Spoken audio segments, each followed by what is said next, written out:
The rain had not stopped for 3 days, and by the time Eleanor Vale reached the iron gates of Ashbourne Manor, she could no longer feel her feet inside her worn boots. Behind her, 6 children trudged in a ragged line, the smallest carried on the hip of the eldest, all of them soaked through and silent with the particular exhaustion of those who have learned not to complain. They had walked the last 2 miles from the coaching inn on foot, the driver having refused to venture any farther down the flooded lane, and Eleanor had spent every one of those 2 miles rehearsing and discarding a dozen different ways of explaining herself once she finally reached the door. She stood before the great house for a long moment before she found the courage to approach it. Ashbourne Manor rose out of the darkness like something carved from the night itself, vast, formidable, its windows glowing faintly gold against a black and dripping sky, its long rows of dark hedges standing like sentries on either side of the drive. She had heard, in the years since she'd last seen it, that the current Duke rarely entertained, rarely smiled, and rarely forgave. She had heard, too, that he had grown harder since his father's death, colder even than the reputation the family had always carried, and she wondered, not for the first time that night, whether she had made a grave error in coming here at all. She had not come because she believed he would welcome her. She had come because there was nowhere else left to go, and because 6 children could not sleep another night beneath a hedgerow with nothing but a thin blanket between them and the rain. "Mamma," whispered Grace, the second eldest, tugging at her sleeve, "are we truly going to knock?" "We are," Eleanor said, and lifted the great iron knocker before her resolve could fail her entirely. The sound echoed through the house like a thunderclap.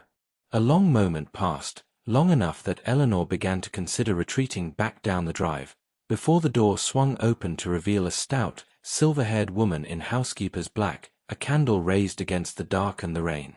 The woman's eyes swept over the bedraggled party on the doorstep, widening with each child she counted. "Good heavens! Who are you?" "My name is Eleanor Vale," she said, drawing herself up with what dignity the rain had left her. "I have come to see the Duke." The housekeeper's expression shifted from alarm to plain disbelief. "His Grace does not receive visitors at this hour, madam, and certainly not." Her gaze flicked again over the children, uncertain how to finish the sentence politely.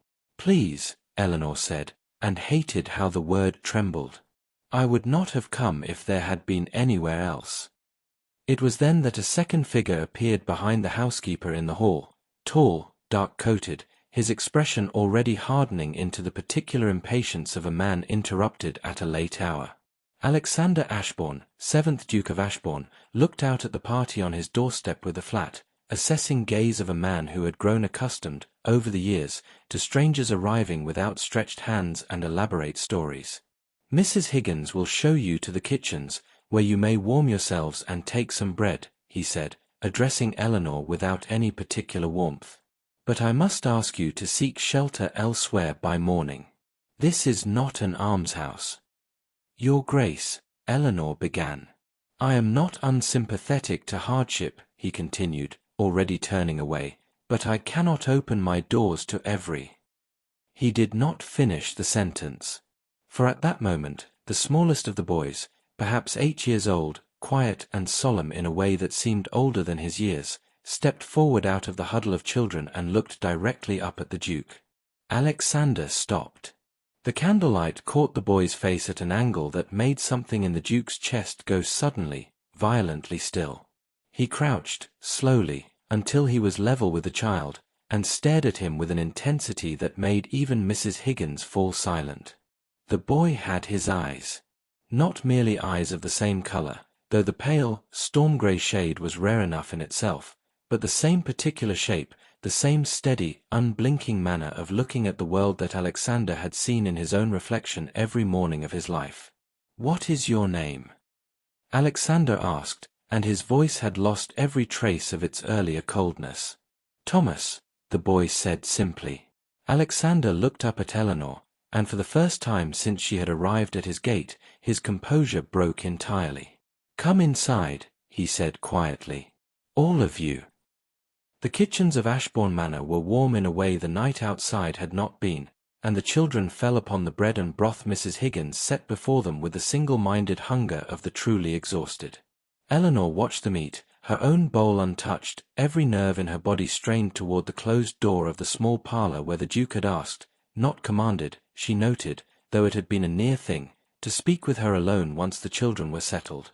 When she finally entered the parlor, she found him standing near the cold hearth, his back to her, his shoulders set with the particular rigidity of a man holding himself very carefully in check. "You will forgive me," he said, without turning, "if I ask you to explain yourself plainly. I have not the patience tonight for riddles." He gestured, without looking at her, toward the small settee near the cold hearth, though he made no move himself to sit. "You arrive at my door past midnight, in a storm, with 6 children in tow, and ask only for shelter, as though that were the whole of it. I find that difficult to credit, Miss Vale." "I ask only for shelter, Your Grace. A few nights, until I can arrange something more permanent for the children." "That is not what I asked." He turned to face her now, and in the better light of the parlor she saw how the years had changed him. The boyish softness she remembered entirely gone, replaced by something harder, more guarded, though the eyes were exactly as she remembered them, down to the small fleck of darker gray near the left iris that she had once, foolishly, thought unforgettable. "Why did you come to my door, of all the doors in England?" "Because I believed you would not turn away 6 frightened children on a night like this." "You believed correctly. But that is not an answer either." His gaze sharpened. "Do I know you, Miss Vale?" Eleanor's heart climbed into her throat. She had rehearsed, on the long walk from the coaching inn, a dozen different ways of answering this question, and every one of them had abandoned her now that the moment had actually arrived. "We were acquainted once. Some years ago, before you inherited the title." "I do not recall the acquaintance." It was, she thought, either a very convincing lie or a genuine and rather painful truth, and she could not, in that moment, be certain which wounded her more. "Perhaps it was not so memorable to you as it was to me," she said, and turned the subject before he could press further. "I do not ask you to remember anything, Your Grace. I ask only for a roof, for a little while, and I will trouble you as little as possible."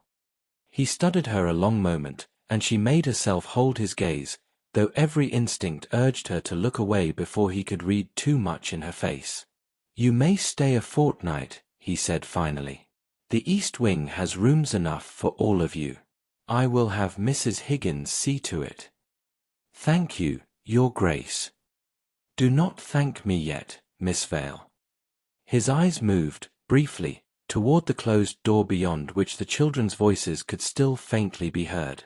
"I intend to learn a great deal more about you before this fortnight is out."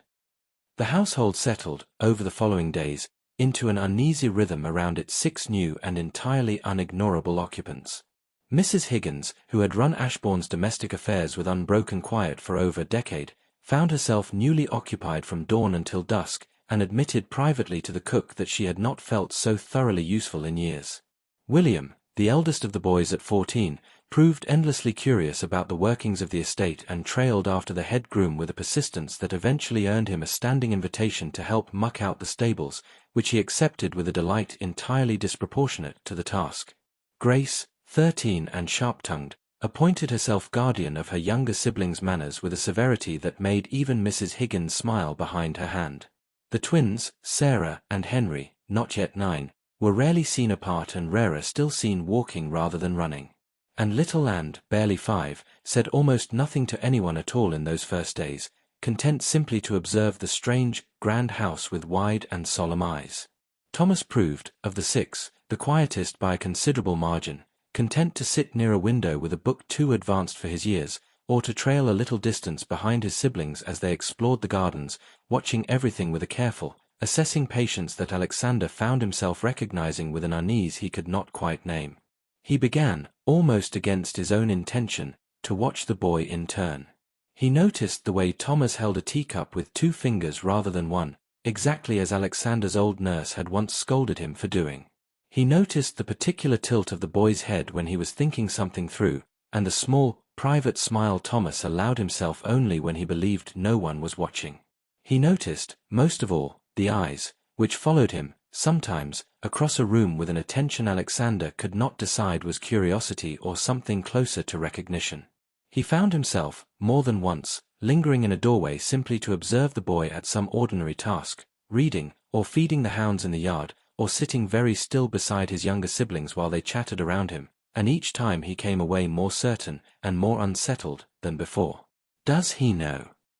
Alexander asked Eleanor one afternoon, finding her alone in the small library while the other children ran shrieking through the garden under Mrs. Higgins's harried supervision. "Know what, Your Grace?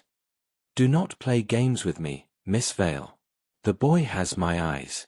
My mother's grandmother had the same eyes. If the old family portraits are to be trusted, it is not a common colouring in England.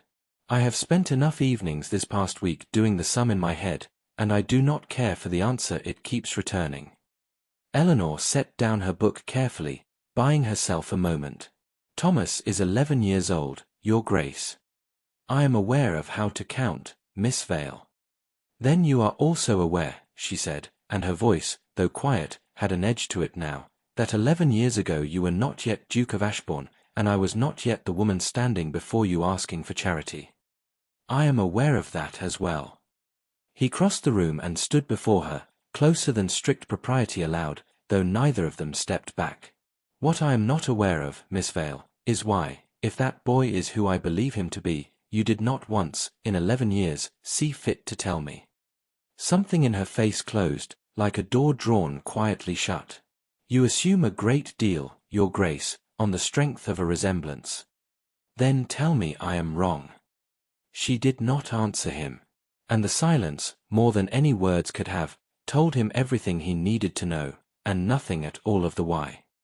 That night, unable to sleep, Alexander sent for the household's old steward, a man who had served the family since Alexander's own boyhood and who had, he suspected, forgotten less of the past than he pretended. "Do you recall a Miss Eleanor Vale, Griggs? Some 11 or 12 years past. I believe she was employed for a time as companion to my aunt, Lady Margaret." The old steward's face performed a complicated series of expressions before settling, finally, on careful neutrality. "I recall the name, Your Grace." "And do you recall her leaving Ashbourne rather suddenly?" "I recall a great deal of unhappiness in the household that summer, Your Grace, though I was not privy to the particulars. Your aunt handled the matter herself, and dismissed the girl's departure as a family matter not fit for the servants' discussion. I will confess I thought it a rather sudden and unkind business at the time, for Miss Vale had always struck me as a decent, hard-working young woman, whatever her circumstances." "Was there correspondence? Letters that came for me, perhaps, while I was in London that autumn?" Griggs hesitated, and in that hesitation Alexander heard more than the old man likely intended to reveal. "There was a great deal of post that season, Your Grace, and I could not swear to every letter that crossed this house. But I do recall your aunt taking a particular interest in the Morning Post that autumn, when it had never before been her habit to do so." Alexander sat with this a long while after Griggs had gone, turning over a memory he had kept carefully boxed away for over a decade, a summer he had spent, as a young man not yet burdened by the title that would come to him only 2 years later, in the company of a clever, quick-tongued young woman who had made him laugh more freely than he had laughed before or since. He remembered a garden at dusk, the particular gold of the light through the apple trees, and a conversation that had run long past the hour propriety strictly allowed. He remembered a promise, half made, to write to her from London, and the ache of missing her that had surprised him with its intensity once he had gone. He remembered, most painfully, the letter he had received in return some months later, in a hand he had not recognized as hers, informing him coldly that Miss Vale had left Ashbourne's employ and wished no further correspondence, a letter he now suspected, with a growing and bitter certainty, had never come from Eleanor at all. He had believed, for 11 years, that she had simply grown tired of him, that whatever had passed between them had meant rather more to him than to her, and that her silence afterward had been its own plain answer. He was beginning, now, to suspect he had believed a lie carefully constructed for him by someone he had trusted without question his entire life. He found Eleanor the following morning in the rose garden, the one part of the ground she had claimed, in the past week, as her own quiet refuge from the chaos of 6 children and an unfamiliar house. "I did not choose to disappear," she said, before he could speak, as though she had been waiting for this conversation and had simply grown tired of dreading it. "If that is what you have come to accuse me of." "Then what happened, Eleanor?" It was the first time he had used her given name since her arrival, and she felt it land somewhere beneath her ribs, unwelcome and warm at once. "I wrote to you," she said. "Twice, after you left for London that autumn. I told you I carried your child. I told you I would not ask anything of you that you were not willing to give freely, only that you should know."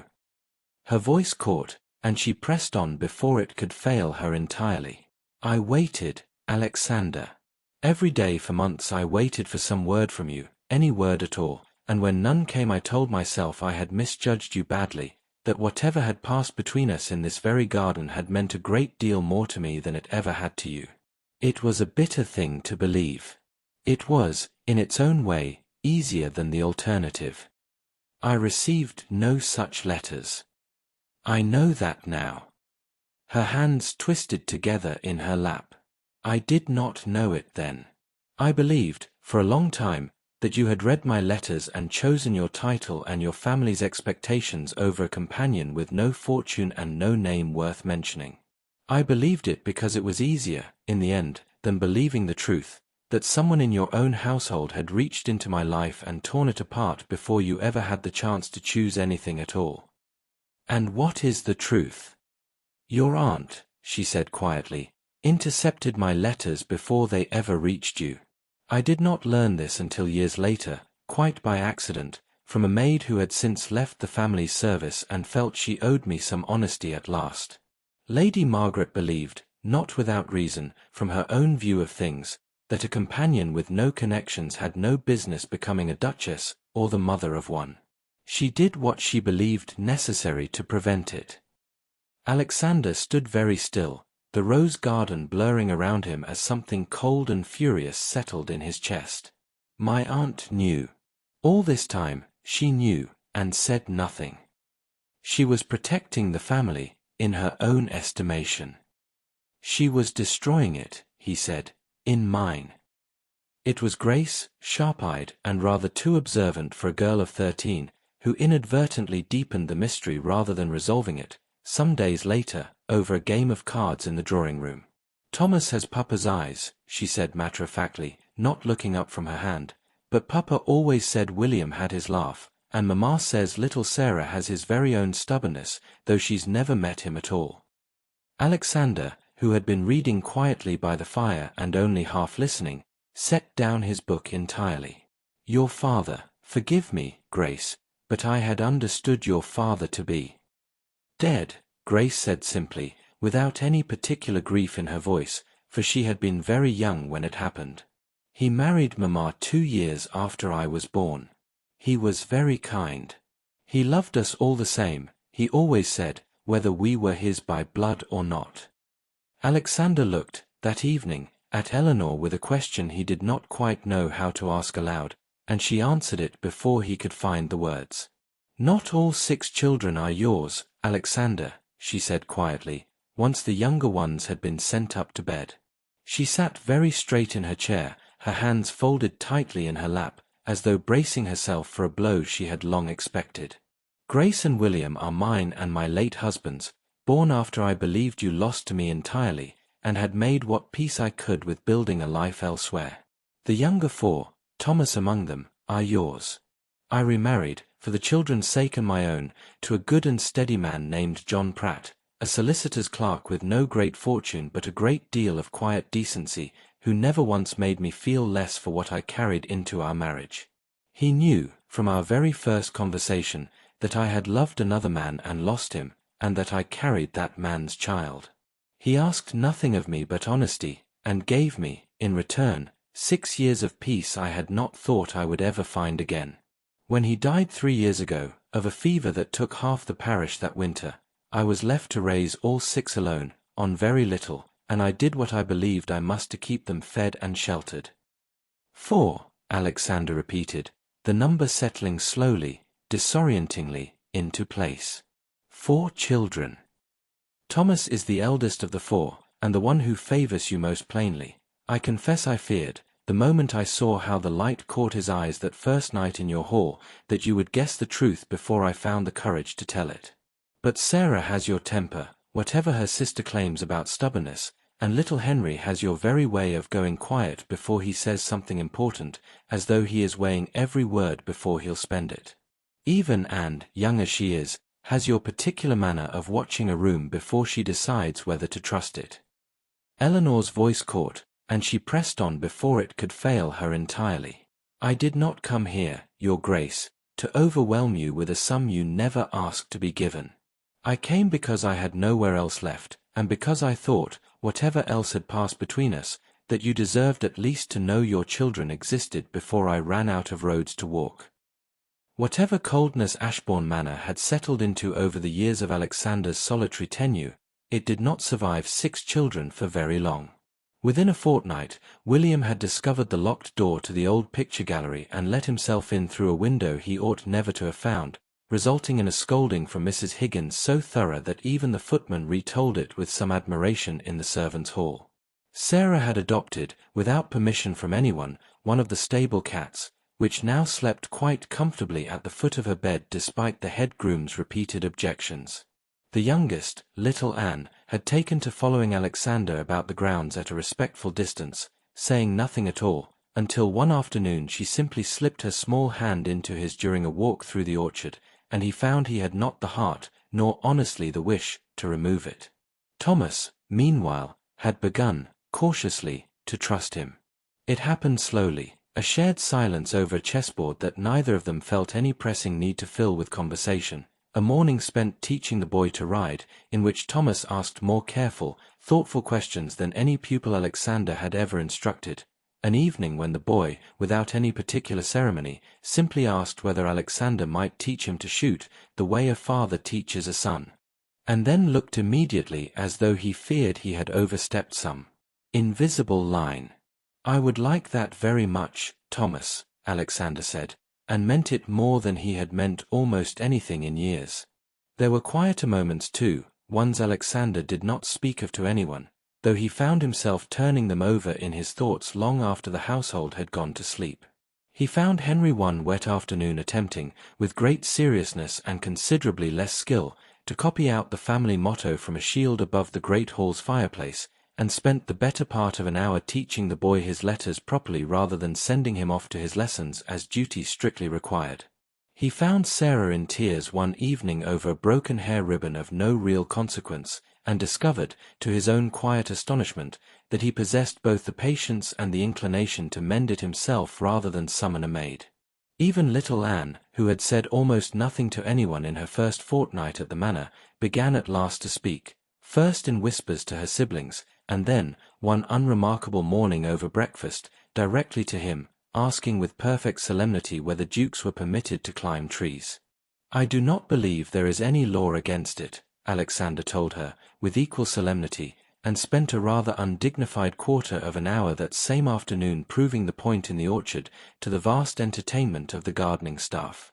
There was, too, the memorable evening of the formal dinner Alexander had been obliged to host for several neighbouring families, at which William, attempting, with the best of intentions, to demonstrate a card trick he had learned from a stable hand, appended an entire dish of buttered peas directly into the lap of the visiting Baroness of Fenwick.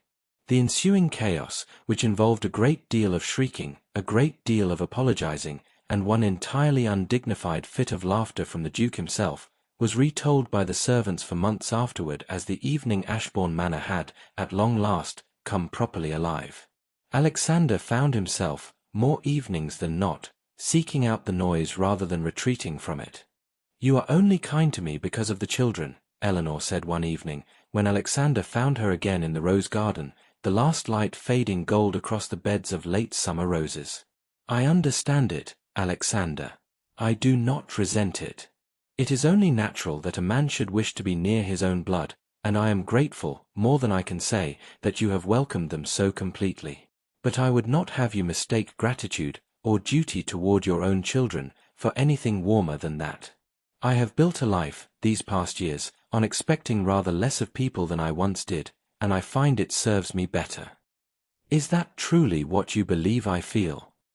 It is what would make the most sense, she said, though something in her voice suggested she did not entirely wish it to be true. Eleanor. He took her hand, gently, and did not let it go when she made only a token effort to withdraw it. I have spent 11 years believing that whatever passed between us in that garden meant nothing to you at all, that you left because you wished to leave, and never once looked back. I have built a very cold, very careful life on that belief, and I did not think, until you appeared at my gate 3 weeks ago, that I had lost anything worth grieving. And now? Now I find that everything I believed was a lie told by a woman who thought she knew better than either of us what we deserved. And I find that the woman standing before me is exactly as clever, exactly as proud, and exactly as dear to me as she was the summer I fell in love with her, quite against every sensible intention I had at the time. He raised her hand to his lips. I do not want you, Eleanor, because of Thomas, or Sarah, or Henry, or Anne, dear as they all are to me already. I want you because you are the only woman who has ever made this house feel like something worth coming home to, long before I understood what your children had to do with any of it. Eleanor's eyes filled, though she blinked hard against it. You cannot know that yet. It has been 3 weeks. It has been 11 years, he said quietly, and I have thought of you, in some quiet corner of my mind, for every one of them. The days following Alexander's declaration in the rose garden passed in a strange, tender quiet, as though the household itself sensed that something important had finally settled into place. Eleanor found herself watching Alexander with the children in unguarded moments, teaching William to cast a fishing line properly, listening with evident seriousness to one of Anne's long and meandering stories about an imaginary kingdom of talking foxes, correcting Henry's grammar with a patience that would have surprised anyone who remembered the cold, remote Duke he had been only a season before. She began to allow herself, cautiously, to imagine a future she had not dared hope for in longer than she could remember. But the past was not yet finished with them. It was Grace, in the end, who brought the final piece of it to light, mentioning quite by accident, over breakfast one morning, a conversation she had overheard between 2 of the older housemaids the previous evening, something about Lady Margaret and a packet of old letters, burned rather than delivered, the year before Alexander inherited the title. Alexander set down his cup very carefully at the words, and Eleanor watched his jaw tighten with an anger she had not yet seen him direct at anyone in this house. The confrontation, when it came, was neither shouted nor dramatic, though it cost Alexander a great deal to keep his voice level as he stood before his aunt in the small drawing-room she had claimed as her own for the better part of 2 decades. You intercepted her letters, he said. You knew, for 11 years, that I had a son, and very likely more than one child besides, and you said nothing. Lady Margaret did not deny it, which was, in its own way, more damning than any excuse she might have offered. She sat very straight in her chair, her hands folded in her lap, and regarded him with the same composed authority she had wielded over the household since before he was old enough to remember otherwise. I did what I believed necessary to protect this family's name, Alexander. A companion with no fortune, no connections, and by her own admission carrying a child out of wedlock, what future did you imagine that offered you? You were 2 years from the title. Every eligible family in England had a daughter they hoped you might notice. I saved you from a scandal that would have followed you the rest of your days, and very likely cost you the title besides, had certain relations chosen to contest your father's will on grounds of impropriety. You saved me from nothing, Alexander said, his voice low and dangerously even. You cost me 11 years with a woman I loved, and 11 years with a son I did not know existed. For children, in truth, whom I have only now had the chance to know at all. You made that choice for me, Aunt, when it was never yours to make. I made it out of love for this family. Then you will forgive me, he said, if I no longer trust your definition of love, in this house or any other. You will remain welcome at Ashbourne, for you are still my father's sister, and I will not turn you out into the cold as though you were a stranger. But you will not speak to Eleanor, or to any of the children, of what you did, not until I have decided myself what forgiveness, if any, this family owes you. And if I cannot accept such an arrangement, then you are welcome to remove to the dower house at Ashbourne Green, he said, where I understand the roses are said to be quite fine this time of year, and where you will have ample leisure to consider what 11 years of silence has truly cost this family. He left her sitting alone in the fading afternoon light, and did not look back. The invitations went out within the month, to the considerable astonishment of every family of consequence within 30 miles, for the Duke of Ashbourne had not hosted a ball in all the years since his father's death, and society had long since concluded he never intended to. Eleanor stood at the top of the great staircase that evening in a gown of deep blue silk, chosen, at Alexander's quiet insistence, without regard to expense, and felt her old fear rise up in her chest exactly as it always had at the threshold of a room full of people who would judge her by everything she was not. Below her, the ballroom glittered with candlelight and the low murmur of 100 conversations, and she recognized, in the sea of unfamiliar faces, the particular curious hush that fell over a room when its occupant sensed a scandal not yet fully understood. "You do not have to do this," she said, when Alexander came to stand beside her, resplendent in dark formal dress, looking for all the world like a man entirely untroubled by what he was about to do. "I have wanted to do this for 11 years, he said, though I did not know it until 3 months ago. He offered her his arm. "Are you ready?" She was not, entirely. But she took his arm all the same, and together they descended into the ballroom, where the assembled guests fell gradually, curiously silent as the Duke led a woman none of them recognized to the center of the room. She felt every eye upon her, felt the weight of 100 silent judgments already forming, and told herself, with each measured step, that whatever came next, she would not let them see her flinch. "I have gathered you all this evening," Alexander said, his voice carrying easily across the hushed room, "not merely to dance, though I hope you will indulge me that as well, but to introduce you to Miss Eleanor Vale, a woman I have loved, in one form or another, for 11 years, and the mother of 4 children who bear my own blood, along with 2 more I am proud to call my own in every way that matters. I make no apology for the years we have lost, nor for the circumstances that separated us, for they were none of our making. I intend to marry her, with or without society's approval, though I confess I would greatly prefer it with." The silence that followed lasted only a moment before it broke, unexpectedly, into applause, for whatever society's private opinions might be, there was not a soul in that ballroom who had failed to notice, over the previous weeks of quiet gossip, how thoroughly the cold Duke of Ashbourne had changed since 6 children and 1 remarkable woman had arrived, uninvited, at his gate. Even the sternest of the assembled dowagers, who had come prepared to disapprove on principle, found themselves, by the end of the evening, rather charmed despite their best intentions, for Eleanor danced with a grace that silenced every whisper of impropriety, and answered every pointed question with a wit sharp enough to earn grudging respect where sympathy alone might have failed. Winter came early that year, and Ashbourne Manor, once so silent and so cold that even the servants had grown to speak in hushed tones out of long habit, rang now with the sound of 6 children sliding down the great staircase's polished banister when they believed no one was watching, and being caught, invariably, by a duke who scolded them without any real conviction at all. The old portraits in the gallery, which had stared down for generations on empty, echoing halls, now looked out instead on a household so full of noise and laughter that even the most severe of Alexander's ancestors seemed, in certain lights, almost to be smiling along with it.